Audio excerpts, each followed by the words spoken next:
Hey guys, Frank7 here, and in today's video we're going to be reviewing this guitar. This is my Ibanez RG370DXZ from 2011. Bought this guitar in 2013 for $200 Canadian shipped to my door. Now the reason why this was so cheap is because this was a factory second. So for those of you that are not familiar with the concept of factory seconds, sometimes manufacturers, and it's not just guitars, right, a lot of other companies do the same for other products. But the idea is that the product is not performing as well as it is intended to be. So it doesn't pass quality assurance completely, but it's still deemed either salvageable or somewhat usable, if not at the 100% marker that the company is aiming for. So what they will do is they will mark it as a factory second, and then they will sell it at a reduced price in order to avoid waste. For guitars, typically it means that they will be stamping an S like right here. Like, I don't know if it's very clear on the camera. There's an S stamped in the wood here, and that's what tells you that it's a factory second. As for the reasons why this guitar was branded factory second, I'm not exactly sure. When I got it, it was in pretty rough shape, but I didn't have to do all that much to it to make it play fine and sound okay. Had to do a little work on the fret ends. They were a bit sharp, and then basically straighten out the neck. Neck was a little bowed, but that's to be expected, especially when you get guitars delivered in Canada. With the weather here, they often either have a backbowed neck or a very deep bow, depending on how the truss rod was set up and how the strings were tuned before it left. So that's to be expected. But other than that, I mean, the guitar worked pretty good. The other problem I had with this guitar, and that didn't occur right away, after a couple months of use, the tailpiece started to get sort of loose. And the reason for that was that there's a screw in the back that you can't really see because of the plastic cover, but that was coming loose. So whenever I would use the whammy bar, the bridge would sort of move about, and it wasn't very good. So once I tightened that bolt down, it actually worked out flawlessly. So what do I think of this guitar?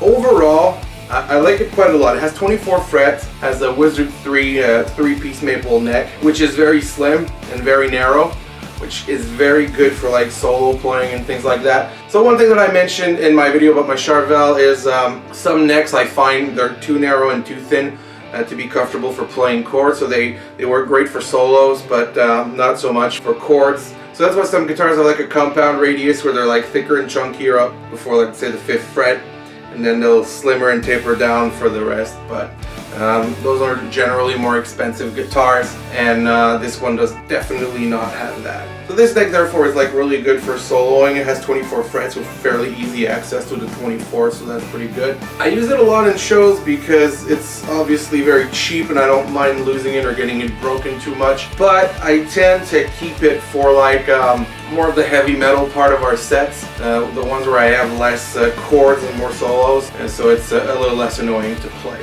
However, if I have to do a full show with it, which has happened in the past, it's a very, very good guitar. It sounds amazing now because it has Tonerider AC4 pickups in it. The pickups that came with it were just awful. But these two pickups that I bought, they're basically Gibson Alnico 5, I believe, copies from a company called Tonerider. They're fairly inexpensive and they sound really good. So once I have fitted those in the guitar, it actually sounds very similar to my Gibson SG, but with the tremolo. I have, however, kept the stock INF S3 single coil in the middle. Reason being, I don't use that pickup all that much, so it doesn't matter to me that it's still stock. Another thing I like a lot about this guitar is just how good it stays in tune. So I mentioned that in my Charvel video, where I said the Charvel stays in tune, but this one is actually pretty good. And it really, really is. It has the low edge 2 floating bridge with the locking nut, which makes it really stable. If you're not familiar with the low edge, Ibanez has designed a sort of Floyd Rose mechanism. It's not very clear, but it's like this huge complex system of springs that sort of balance out the pressure in the bridge. Makes it stay in tune a lot better. The reason why Floyds usually tend to go out of tune fairly easy is because they're a zero-sum game, right? So they're floating, so that means they can go either up or down.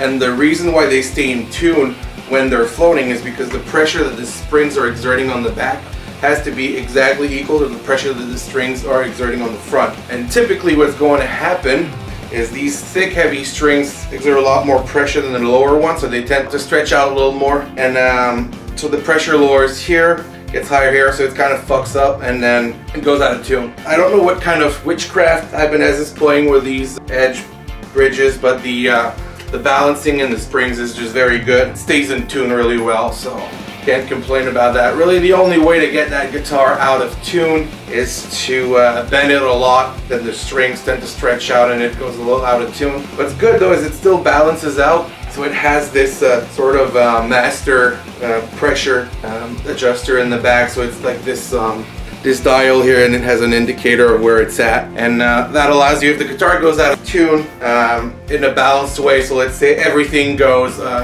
flat, it'll go flat all by like an eighth of a note maybe. So you can just tighten that back a little and it'll pull back on the bridge and bring that back up to the correct pitch, and then it's all back in tune. So a lot of times when this guitar goes out of tune, it all goes out of tune at the same time, and I can just bring it back with the adjustment.